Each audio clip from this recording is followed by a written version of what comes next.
अस्सलाम वालेकुम दोस्तों, की हाल है तुहाडा? सेहत भी है ठीक है दोस्तों। कल का तुहानूं पता लग गया होना, सोशल मीडिया के उत्ते हर तरफ एक ही गल फैली हुई है। जिहड़े बाई शहजाद उर्फ वेला मुंडा, उन्होंने वालद साहब चाचू सादक होरां नूं कुछ लोग आके ते किडनैप करके लै गए ने। ते वाकई हकीकत है। ते इह हकीकत के बारे च थोड़ियां जिहियां कुछ ऐसी इन्फॉर्मेशन मैं तुहानूं देन लगा कि जिहड़ी कि होर तुहानूं कितों शायद ना मिली होए। ये जनाब कल तकरीबन 7:30 तो 7:45 के दरम्यान ये वाक़या पेश आया। उदों मेरा कज़न उस टाइम मौजूद सी। दुकान तुसीं देखिया होना, उत्थे दुकान है उन्होंने पिंड दे शहजाद बाई के घर के नाल ही दुकान है एक। तो दुकान ते ना साडी मेन पिंड की दुकान तुसीं कह लो कि वो है जिहड़ी हुण बनी, या एक नहर ते बनी हुई है। तो वो नहर वाली थोड़ी दूर पै जांदी, ते इस तो जिहड़ी दुकान उत्थे हैगी ना शहजाद बाई के घर के कोल, उत्थों फिर ज़्यादातर लोग जिहड़े साडे पिंड दे ने या मेरे कज़न कुज़न उत्थे सौदा लेंदे ने। इस तरह ही मेरा कज़न सी नाल उहदा दोस्त सी, उत्थे दुकान ते उस टाइम खड़े हुए सी। तकरीबन 7:30 पौने 8 का टाइम सी। ते बंदे आए ने, उन्हां दे बकोल एक गड्डी भी हैगी, लेकिन ज़्यादातर तुसीं सुनिया होना कि सिर्फ मोटरसाइकिलों ते आए ने। लेकिन वो कहन दिया सी जी एक गड्डी भी हैगी सी ते 2 मोटरसाइकिल सन, ते टोटल 4 बंदे सन। वो 4 बंदे आए ने। सब तो पहले उन्होंने फायरिंग की है। वो समझे कि शायद प्रैंक फ्रूंक चलते पे ने, लेकिन जो उन्होंने कैमरे तोड़े ने तो चाचू सादक नूं एक कमरे चों बंद किया पहले उन्होंने, फिर जेडे 2 उन्होंने मुलाजम सन उन्होंने एक कमरे च बंद किया। तो उन्होंने कोलों चाबियां चूबियां मंगते रहे। तो उदों ना इन्हों ज़रा क्लीयर हो गया कि नहीं यार ये प्रैंक नहीं हो सकता। ये फायरिंग की ना, असल पिस्टल जेडे ने वो इस्तेमाल होए ने ते फायर किए गए ने। वो फिर इस चीज़ नूं वेख के ना तो छुप गए। उन्होंने दुकान के अंदरों फिर बाहर नहीं निकले। उन्होंने कहा ये कोई डकैती हुई है, तो डकैती भी पूरी प्लैनिंग के नाल हुई है। ये नहीं कि तुसीं जिवें देखो ना कि एवें अचानक आंदे ने चोर ते डकैती करदे ते निकल जांदे ने, ये वो हिसाब नहीं होया। ये पिछे बड़ी प्लैनिंग सी। इस चीज़ के बारे च मैं शहजाद बाई नूं अक्सर कहंदा हुंदा सी कि यार तुसीं ना इस चीज़ दा थोड़ी जी एहतियात कीता करो। तुसीं हुण माशाअल्लाह पूरे इलाके दे नहीं, पूरे पाकिस्तान दे विच ते बाहर दुनिया दे विच तुसीं देखे जांदे हो, सुने जांदे हो। तुहाडा एक फेम है, ठीक है ना। तो इस तो लोग कई जैलस भी हुंदे ने। ते पाकिस्तान ते इंडिया दे विच ते ये चीज़ जिहड़ी ना, बंदा कोई छोटे लैवल तो मिडल क्लास तो उत्ते जाए ना, तो बहुत सारे लोग उन्हां दे उत्ते गलत नज़रां रख लेंदे ने। उन्हां दी दौलत दे उत्ते, उन्हां दी शोहरत दे उत्ते, उन्हां दी कामयाबी दे उत्ते, उन्हां दी जैलस होने की वजह तो, या वो देखते हैं यार ये इन्ना कमान लग पिया, तो यार क्यों इन्ना कमान लग पिया। ये जो लोग वेंदे ना, तो फिर लोग जैलस हुंदे ने। कुछ लोग फिर उन वेंदे ने काबिले दस्तरस है, इत्थों तुसीं जो मर्जी लुट सकते हो, जो मर्जी कर सकते हो। तो वो ये पूरी प्लैनिंग करके ते बंदे आए सन। इन्हों पता सी कि शहजाद बाई ते फैमिली, बाकी चाचू सादक ते बाई रिजवान तो इलावा बाकी सारे जिहड़े ना बाहर जा रहे उमरे ते। तो इन्होंने टाइम ही वो सिलैक्ट किया कि जो इत्थों मुल्तानों चढ़े ने, उत्थे दुबई गए ने। दुबई तो जो अगले जहाज़ च बैठे ने, जो उन्होंने दुनिया के नाल कोई राबता नहीं सी, जहाज़ दे बैठे हुए सी, उस टाइम ये जिहड़ी ने वारदात हुई है। तो उन्होंने जो वारदात का पता लगा उदों 10-11 का टाइम हो गया सी। यानी कि फिर उन्होंने पता लगा कि साडे घर दे विच आ हालात हो गए। तो मैनू सब तो पहले इस तो पता लग गया कि जिहड़ा मेरा कज़न है वो उत्थे दुकान ते खड़े हुए सी। उन्होंने जो वेख्या कि फायरिंग होने लगी है, सारा कुछ हो गया, उन्होंने फिर वेख्या कि चाचू सादक नूं ते अगवा करके लै गए ने। फिर उन्होंने मैनू फोन किया, उन्होंने कहा वेला मुंडा कित्थे? मैं उमरे ते गया। तो उन्हें कहा इस तरह पिछों होया, तो उन्होंने गवाह करके लै गए ने। जो मैंने फोन किया ना, उदों तकरीबन 8:30 पौने 9 का टाइम सी। उन्होंने मैंने दस्सिया कि इस तरह ना तकरीबन घंटा डेढ़ पहले की गल है कि शहजाद बाई उर्फ वेला मुंडा के वालद साहब जिहड़े चाचू सादक ने, उन्होंने कुछ लोग अगवा करके लै गए ने।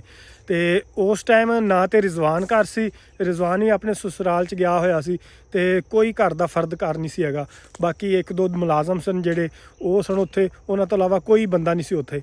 उन्होंने भी बन के उन्होंने एक कमरे दे विच सुट दिता चाचू सादक नूं, ते नाल रिजवान ने जिहड़ी मोटरसाइकिल लई हजे 3-4 दिन पहले उन्हें 125 दोबारा कढ़वाया, वो लैके ना ते चाचू सादक नूं नाल लैके चले गए ने। ते चाचू सादक कोलों उस तो पहले वो गड्डी दीयां चाबियां मंगदे रहे ने कि चाबियां कित्थे, फॉर्चूनर दी चाबी कित्थे वे। फिर जिहड़ी उन्हां दे अपने इस्तेमाल च गड्डी रहिंदी है ओहदी चाबी भी मंगदे रहे ने। चाचू सादक ने नहीं चाबियां दित्तियां, लेकिन वो फिर उन्होंने अगवा करके कैमरे कुमरे भन के तो उन्होंने नाल लै गए ने। तो ये पूरी प्लैनिंग के नाल होया। ये नहीं हो सकता कि अचानक आए होण चोरी करन ते चोरी करके गए ने। उन्होंने पता सी शहजाद बाई बाहर जा रहे ने, ਠੀਕ ਹੈ। ਉਹਨਾਂ ਨੂੰ ਇਹ ਵੀ ਪਤਾ ਸੀ, ਪਲ ਪਲ ਦੀ ਖਬਰ ਸੀ ਕਿ ਉਹ ਇਸ ਟਾਈਮ ਕਿੱਥੇ ਨੇ, ਇਸ ਟਾਈਮ ਕਿਹੜੇ ਜਹਾਜ਼ 'ਚ ਨੇ, ਦੁਬਈੋਂ ਬਹਿ ਗਏ ਨੇ, ਅੱਗੇ ਨਿਕਲ ਗਏ ਨੇ। ਰਿਜ਼ਵਾਨ ਵਾਲਾ ਮੋਟਰਸਾਈਕਲ ਉਹ ਵੀ ਨਾਲ ਲਿਆ, ਆਪਣੇ ਮੋਟਰਸਾਈਕਲ ਲੈ ਕੇ। ਇਹ ਗੱਡੀ ਹੈ ਸੀ ਜਾਂ ਨਹੀਂ ਸੀ ਹੈਗੀ ਇਹ ਹਜੇ ਕਨਫਰਮ ਨਹੀਂ ਹੈਗਾ, ਲੇਕਿਨ ਮੇਰਾ ਕਜ਼ਨ ਕਹਿ ਰਿਹਾ ਜੀ ਗੱਡੀ ਵੀ ਹੈਗੀ ਸੀ ਉਹਨਾਂ ਦੇ ਕੋਲ। ਤੇ ਉਹ ਨਹਿਰ ਕ੍ਰਾਸ ਕਰਕੇ ਅੱਗੇ 54 ਚੱਕ ਕੇ ਉਹਨੂੰ ਕ੍ਰਾਸ ਕੀਤਾ, ਫਿਰ ਅੱਗੇ ਛੋਟੀ ਨਹਿਰ ਆਉਂਦੀ ਹੈ ਇੱਕ, ਉਹਨੂੰ ਕ੍ਰਾਸ ਕਰਕੇ ਅੱਗੇ 12 ਚੱਕ ਕੇ ਉੱਥੇ ਜਾ ਕੇ ਉਹਨਾਂ ਨੇ 125 ਜਿਹੜਾ ਮਲਿਕ ਰਿਜ਼ਵਾਨ ਦਾ ਉੱਥੇ ਛੱਡਿਆ। ਉੱਥੇ ਕਿਤੇ ਦੁਕਾਨ ਦੇ ਅੱਗੇ ਬੰਦ ਸੀ ਦੁਕਾਨ, ਕਿਉਂਕਿ ਕਾਫੀ 9-10 ਦਾ ਟਾਈਮ ਹੋ ਗਿਆ ਸੀ ਉੱਥੇ ਤੱਕ।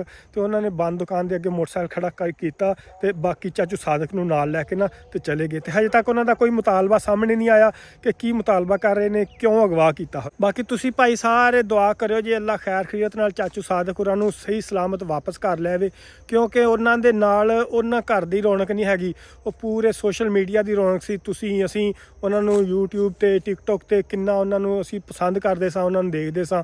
ਉਹ ਵਿਹਲੇ ਮੁੰਡੇ ਦੀ ਕਾਮਯਾਬੀ ਦਾ ਵੀ ਇੱਕ ਕਹਿ ਲਓ ਕਿ ਜ਼ੀਨਾ ਸਨ। ਉਹਨਾਂ ਵਾਸਤੇ ਤੇ ਅਹਿਮੀਅਤ ਹੈ ਹੀ ਹੈ, ਲੇਕਿਨ ਸਾਡੇ ਵਾਸਤੇ ਉਹਨਾਂ ਦੀ ਬੜੀ ਅਹਿਮੀਅਤ ਹੈ, ਕਿਉਂਕਿ ਅਸੀਂ ਉਹਨਾਂ ਦੇ ਨਾਲ ਜੁੜੇ ਹੋਏ ਸਾਂ। ਅਸੀਂ ਇੱਕ ਫੈਮਿਲੀ ਦੀ ਤਰ੍ਹਾਂ ਟਾਈਮ ਕੱਢਿਆ।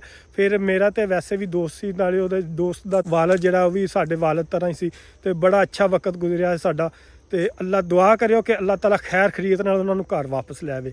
ਲੇਕਿਨ ਇਹ ਜਿਹੜਾ ਹਾਦਸਾ ਹੋਇਆ, ਜਿਹੜਾ ਸਾਨਹਾ ਹੋਇਆ ਨਾ, ਇਹ ਮੈਨੂੰ ਛੱਟੀ ਹਿੱਸ ਨੇ ਮੈਨੂੰ ਪਹਿਲੇ ਆਲਰੇਡੀ ਨਾ ਇਸ ਚੀਜ਼ ਦਾ ਥੋੜ੍ਹਾ ਜਿਹਾ ਮੈਨੂੰ ਆਈਡੀਆ ਹੋ ਗਿਆ ਸੀ ਕਿ ਇਸ ਤਰ੍ਹਾਂ ਹੋ ਸਕਦਾ।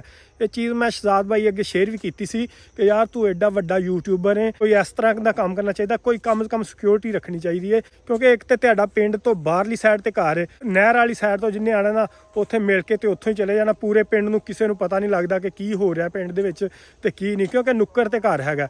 ਲੇਕਿਨ ਇਸ ਦੇ ਬਾਵਜੂਦ ਉਹਨਾਂ ਨੇ ਮੈਨੂੰ ਕਿਹਾ ਕਿ ਅੱਲਾਹ ਤਾਲਾ ਦੀ ਜ਼ਾਤ ਹੈਗੀ ਨਾ, ਜਦੋਂ ਕਿ ਅੱਲਾਹ ਤਾਲਾ ਦੀ ਜ਼ਾਤ ਹੈ, ਸਾਨੂੰ ਫਿਕਰ ਕਰਨ ਦੀ ਜ਼ਰੂਰਤ ਨਹੀਂ ਹੈਗੀ। ਜਿਹੜੀ ਚੀਜ਼ ਮੁਸੀਬਤ ਆਣੀ ਹੈ ਉਹ ਆ ਹੀ ਜਾਣੀ। ਲੇਕਿਨ ਮੈਂ ਉਹਨਾਂ ਨੂੰ ਬੜਾ ਸਮਝਾਇਆ ਸੀ ਕਿ ਤੁਸੀਂ ਨਾ ਇੱਕ ਦਫਾ ਕੋਈ ਸਿਕਿਉਰਿਟੀ ਗਾਰਡ ਰੱਖੋ, ਕਿਉਂਕਿ ਸਿਕਿਉਰਿਟੀ ਗਾਰਡ ਜਿਹੜਾ ਨਾ ਬਹੁਤ ਜ਼ਰੂਰਤ ਹੈ। ਤੇ ਕਿਉਂਕਿ ਤੁਸੀਂ ਬਾਹਰ ਰਹਿੰਦੇ ਹੋ, ਅੰਦਰ ਬਾਹਰ ਜਾਂਦੇ ਹੋ, ਕੋਈ ਵੀ ਘਾਟਾ ਵਾਧਾ ਹੋ ਸਕਦਾ। ਤੇ ਉਦੋਂ ਫਿਰ ਉਹਨਾਂ ਨੇ ਲੱਭਣਾ ਵੀ ਸ਼ੁਰੂ ਕਰ ਦਿੱਤਾ। ਕਾਜ਼ਮ ਜੱਟ ਦੇ ਨਾਲ ਅਸੀਂ ਸਾਰੇ ਨਾ ਉੱਥੇ ਚੌਕ ਮੁੰਡੇ ਤੇ ਇੱਕ ਸਿਕਿਉਰਿਟੀ ਕੰਪਨੀ ਹੈ, ਉਹਦੇ ਵਿੱਚ ਜਾ ਕੇ ਉਹ ਬੰਦੇ ਦਾ ਦੇਖਿਆ, ਇੱਕ ਦੋ ਦਾ ਇੰਟਰਵਿਊ ਵੀ ਲਿਆ। ਲੇਕਿਨ ਫਿਰ ਤੁਹਾਨੂੰ ਜਿਵੇਂ ਕਿ ਯਾਦ ਹੋਣਾ ਕਿ ਚਾਚੂ ਨੱਜੂ ਦੇ ਨਾਲ ਰੌਲਾ ਪੈ ਗਿਆ ਤੇ ਫਿਰ ਜਿਹੜਾ ਮਾਮਲਾ ਨਾ ਹੋਰ ਲਟਕ ਗਿਆ। ਫਿਰ ਉਹਨਾਂ ਨੇ ਕਿਹਾ ਕਿ ਅਗਰ ਹੁਣ ਮੈਂ ਹਾਇਰ ਕੀਤਾ ਨਾ ਤੇ ਚਾਚੂ ਨੱਜੂ ਜਾਂ ਉਹਦੇ ਨਾਲ ਦੀ ਟੀਮ ਨੇ ਕਹਿਣਾ ਜੀ ਸਾਡੇ ਡਰ ਦੇ ਉੱਤੋਂ ਨਾ ਇਹਨੇ ਸਿਕਿਉਰਿਟੀ ਗਾਰਡ ਰੱਖ ਲਿਆ। ਲੇਕਿਨ ਸਿਕਿਉਰਿਟੀ ਗਾਰਡ ਜਿਹੜਾ ਸਾਡੇ ਮਿਡਲ ਕਲਾਸ ਦਾ ਮਸਲਾ ਇਹ ਵੇ ਕਿ ਅਸੀਂ ਇਹਨਾਂ ਚੀਜ਼ਾਂ ਨੂੰ ਇਗਨੋਰ ਕਰ ਜਾਂਦੇ ਹਾਂ ਯਾਰ, ਕਿ ਅਸੀਂ ਸਾਡੇ ਕੋਲ ਪੈਸਾ ਆ ਗਿਆ ਤੇ ਸਾਨੂੰ ਕਿਸੇ ਦੀ ਫਿਕਰ ਨਹੀਂ ਹੋਗੀ, ਕਿਉਂਕਿ ਸਾਡੇ ਜ਼ਿਹਨ ਬਿਲਕੁਲ ਸਾਫ਼ ਹੁੰਦੇ। ਸਾਨੂੰ ਨਹੀਂ ਪਤਾ ਹੁੰਦਾ ਕਿ ਕੌਣ ਕਿਹੜੀ ਜ਼ਹਿਨੀਅਤ ਦਾ ਹੈਗਾ। ਅਸੀਂ ਸੋਚਦੇ ਹਾਂ ਕਿ ਅਸੀਂ ਨਾ ਆਰਾਮ ਨਾਲ ਪੈਸਾ ਕਮਾ ਲਿਆ ਆਪਣੀ ਮਿਹਨਤ ਦੇ ਨਾਲ, ਤੇ ਸਾਨੂੰ ਕਿਹੜਾ ਕਿਸੇ ਨੇ ਹੁਣ ਪੁੱਛਣਾ, ਅਸੀਂ ਆਪਣਾ ਪੈਸਾ ਆਪਣਾ ਇੰਜੋਏ ਕਰਨਾ। ਲੇਕਿਨ ਬਹੁਤ ਸਾਰੀਆਂ ਨਜ਼ਰਾਂ ਲੱਗੀਆਂ ਹੁੰਦੀਆਂ ਜਦੋਂ ਤੁਸੀਂ ਤਰੱਕੀ ਕਰ ਰਹੇ ਹੁੰਦੇ ਨਾ, ਉਦੋਂ ਦੇਖ ਰਹੇ ਹੁੰਦੇ ਨੇ ਤੁਹਾਨੂੰ ਕਿ ਭਾਈ ਆਹ ਬੰਦਾ ਤਰੱਕੀ ਕਰ ਰਿਹਾ, ਅੱਗੇ ਜਾ ਰਿਹਾ, ਇਹਦੇ ਕੋਲ ਚੀਜ਼ਾਂ ਆ ਗਈਆਂ ਤੇ ਕਿਉਂ ਆ ਗਈਆਂ। ਤੇ ਲੋਕ ਕੁਝ ਜੈਲਸ ਹੀ ਹੁੰਦੇ ਨੇ ਤੇ ਕੁਝ ਲੋਕ ਉਹਨੂੰ ਹਥਿਆਣਾ ਵੀ ਚਾਹੁੰਦੇ ਨੇ। ਤੇ ਇਸ ਤਰ੍ਹਾਂ ਹੀ ਇਹ ਲੋਕਾਂ ਨੇ ਹਥਿਆਣ ਦੀ ਕੋਸ਼ਿਸ਼ ਕੀਤੀ ਹੈ। ਬਹਰਹਾਲ ਤੁਸੀਂ ਦੁਆ ਕਰਿਓ ਕਿ ਅੱਲਾਹ ਤਾਲਾ ਚਾਚੂ ਸਾਦਕ ਨੂੰ ਖੈਰ ਖੈਰੀਅਤ ਨਾਲ ਘਰ ਵਾਪਸ ਲੈ ਆਵੇ। ਰਾਤ ਦੀ ਪੁਲਿਸ ਵੀ ਬੜੀ ਐਕਟਿਵ ਹੈ। DSP ਸਾਡੇ ਪਿੰਡ ਆਇਆ ਸੀ, ਉਹਨੇ ਆ ਕੇ ਸਾਰਾ ਮੁਹੱਲੇ ਵਕੂ ਵੇਖਿਆ, ਜਦ ਮੌਕਾ ਵਾਰਦਾਤ ਵੇਖਿਆ, ਉਹ ਸਾਰੀ FIR ਦਰਜ ਹੋ ਗਈ ਹੈ। ਸਕਰੀਨ ਦੇ ਉੱਤੇ ਤੁਸੀਂ ਦੇਖ ਸਕਦੇ ਹੋ ਕਿ FIR ਜਿਹੜੀ ਦਰਜ ਹੋਈ ਗਈ ਹੈ ਨਾ, ਰਿਜ਼ਵਾਨ ਦੀ ਮਦੀਅਤ ਵਿੱਚ ਪਰਚਾ ਦਰਜ ਹੋ ਗਿਆ। ਲੇਕਿਨ ਹਜੇ ਤੱਕ ਚਾਚੂ ਹੋਰਾਂ ਦਾ ਕੋਈ ਸੁਰਾਗ ਨਹੀਂ ਮਿਲਿਆ। ਬਹਰਹਾਲ ਸਾਰੇ ਭਰਾਵਾਂ ਅੱਗੇ ਦਰਖਾਸਤ ਹੈ ਕਿ ਤੁਸੀਂ ਪੂਰੀ ਦੁਆ ਕਰੋ। ਸੋਸ਼ਲ ਮੀਡੀਆ ਤੇ ਜਿਹੜੇ ਲੋਕ ਨੇ ਐਕਟਿਵ ਨੇ ਉਹ ਆਵਾਜ਼ ਉਠਾਉਣ ਚਾਚੂ ਵਾਸਤੇ, ਤੇ ਬਾਕੀ ਅੱਲਾਹ ਤਾਲਾ ਸਾਰਿਆਂ ਨੂੰ ਆਪਣੇ ਹਿਫਜ਼ ਓ ਅਮਾਨ ਦੇ ਵਿੱਚ ਰੱਖੇ। ਬਾਕੀ ਦੋਸਤੋ ਕੁਝ ਮਜਬੂਰੀਆਂ ਨੇ, ਇਸ ਵਜ੍ਹਾ ਤੋਂ ਮੈਂ ਉੱਥੇ ਜਾ ਨਹੀਂ ਸਕਿਆ। ਮੇਰੇ ਜਿਹੜੇ ਘਰ ਦੇ ਵਿੱਚ ਕਾਫੀ ਸਾਰੀ ਪ੍ਰੋਬਲਮ ਚੱਲ ਰਹੀਆਂ, ਇਸ ਵਜ੍ਹਾ ਤੋਂ ਕਾਫੀ ਦੇਰ ਹੋ ਗਈ ਕਿ ਉਹਨਾਂ ਨਾਲ ਚੱਕਰ ਨਹੀਂ ਲੱਗਾ, ਉਹਨਾਂ ਦੇ ਕੋਲ ਨਹੀਂ ਜਾ ਸਕਿਆ। ਤੇ ਤੁਸੀਂ ਦੁਆ ਕਰਿਓ। ਬਾਕੀ ਅਸੀਂ ਨਾਲ ਆ ਉਹਨਾਂ ਦੇ। ਸਾਡੀ ਆਵਾਜ਼ ਜਿਹੜੀ ਸੋਸ਼ਲ ਮੀਡੀਆ ਤੇ ਜਿੰਨੀ ਕੁ ਅਸੀਂ ਬੁਲੰਦ ਕਰ ਸਕਦੇ ਹਾਂ ਕਰਾਂਗੇ ਆਪਣੇ ਭਰਾ ਵਾਸਤੇ, ਤੇ ਅੱਲਾਹ ਤਾਲਾ ਉਹਦੀ ਜ਼ਿੰਦਗੀ ਦੇ ਵਿੱਚ ਆਸਾਨੀਆਂ ਲੈ ਕੇ ਆਏ। ਤੇ ਤੁਸੀਂ ਦੇਖਿਆ ਹੋਣਾ ਕਿ ਸਭ ਤੋਂ ਪਹਿਲੇ ਜਿਹੜੀ ਪੋਸਟ ਹੈ ਨਾ ਮੈਂ ਲਗਾਈ ਸੀ YouTube ਤੇ ਕਿ ਅੱਲਾਹ ਤਾਲਾ ਉਹਨਾਂ ਦੀ ਜ਼ਿੰਦਗੀ ਦੇ ਵਿੱਚ ਆਸਾਨੀਆਂ ਪੈਦਾ ਕਰੇ, ਉਹਨਾਂ ਤੇ ਮੁਸ਼ਕਲ ਹਾਲਾਤ ਆ ਗਏ ਨੇ।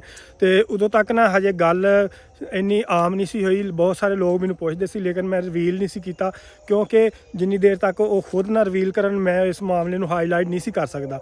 ਫਿਰ ਉਹਨਾਂ ਨੇ ਜਦੋਂ ਖੁਦ ਆਵਾਜ਼ ਉਠਾਈ ਹੈ, ਉਸ ਤੋਂ ਬਾਅਦ ਫਿਰ ਮੈਂ ਸੋਚਿਆ ਕਿ ਯਾਰ ਮੈਨੂੰ ਵੀ ਨਾ ਆਪਣਾ ਹਿੱਸਾ ਪਾਉਣਾ ਚਾਹੀਦਾ, ਕਿਉਂਕਿ ਬੜਾ ਅੱਛਾ ਵਕਤ ਗੁਜ਼ਰਿਆ, ਬਹੁਤ ਸਾਰੀ ਮਿਹਨਤ ਕਰਕੇ ਤੇ ਇਸ ਮੁਕਾਮ ਤੇ ਪਹੁੰਚਿਆ।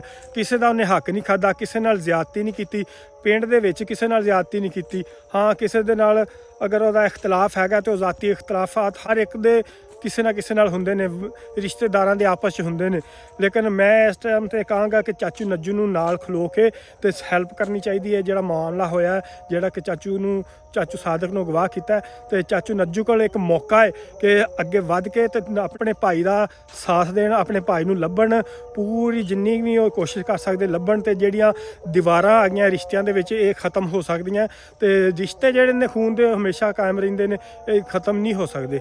ਤੇ ਇਹ ਚਾਚੂ ਨੱਜੂ ਵਾਸਤੇ ਵੀ ਮੇਰਾ ਪੈਗਾਮ ਹੈ ਕਿ ਉਹਦਾ ਵਾਸਤੇ ਇੱਕ ਮੌਕਾ ਹੈ ਕਿ ਦੁਬਾਰਾ ਆਪਣੇ ਭਰਾ ਦੇ ਕਰੀਬ ਹੋਣ ਦਾ।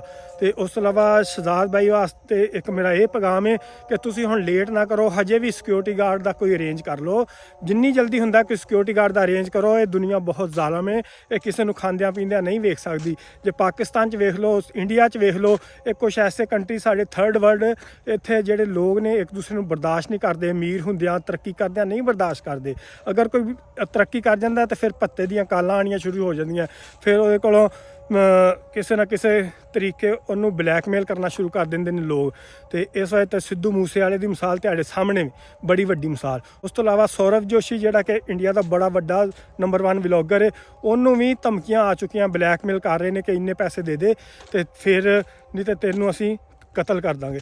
ਤੇ ਇਸ ਵਜ੍ਹਾ ਤੋਂ ਮੈਂ ਕਹਿੰਦਾ ਕਿ ਜਿੰਨੀ ਜਲਦੀ ਹੋ ਸਕਦਾ ਨਾ ਸ਼ਹਜ਼ਾਦ ਬਾਈ ਨੂੰ ਇੱਕ ਕੰਮ ਕਰਨਾ ਚਾਹੀਦਾ ਕਿ ਕੋਈ ਸਿਕਿਉਰਿਟੀ ਗਾਰਡ ਹਾਇਰ ਕਰੇ, ਇੱਕ ਨਹੀਂ ਬਲਕਿ 2 ਹਾਇਰ ਕਰਨ। ਪਿੰਡ ਦੇ ਵਿੱਚੋਂ ਵੇਖ ਲੈਣ, ਅਗਰ ਪਿੰਡ ਦੇ ਵਿੱਚ ਕੋਈ ਜ਼ਰੂਰਤਮੰਦ ਹੈ ਤੇ ਉੱਥੋਂ ਹਾਇਰ ਕਰ ਲੈਣ। ਅਗਰ ਕੋਈ ਆਪਣੇ ਜਿਹੜਾ ਵੀ ਉਹਨਾਂ ਦਾ ਕੋਈ ਐਸਾ ਬੰਦਾ ਹੈ ਕਿ ਜਿਹਦੇ ਤੇ ਉਹਨਾਂ ਨੂੰ ਇਤਮਾਦ ਹੈ, ਉਹ ਬੰਦਾ ਹਾਇਰ ਕਰਕੇ ਨਾ ਫਿਲ ਫੋਰ ਆਪਣੇ ਘਰ ਦੇ ਇੱਕ ਸਿਕਿਉਰਿਟੀ ਗਾਰਡ ਹਾਇਰ ਕਰਨ। ਬਾਕੀ ਇਨਸ਼ਾਅੱਲਾ ਅਲ ਅਜ਼ੀਜ਼ ਤੁਹਾਡੀਆਂ ਦੁਆਵਾਂ ਦੇ ਨਾਲ ਚਾਚੂ ਸਾਦਕ ਇਨਸ਼ਾਅੱਲਾ ਜਲਦੀ ਘਰ ਆ ਜਾਣਗੇ। ਤੇ ਤੁਸੀਂ ਦੁਆ ਲਾਜ਼ਮੀ ਕਰਨੀ ਹੈ, ਅੱਲਾਹ ਤਾਲਾ ਸਭ ਦੀਆਂ ਪਰੇਸ਼ਾਨੀਆਂ ਤਕਲੀਫਾਂ ਦੁੱਖ ਦੂਰ ਫਰਮਾਏ।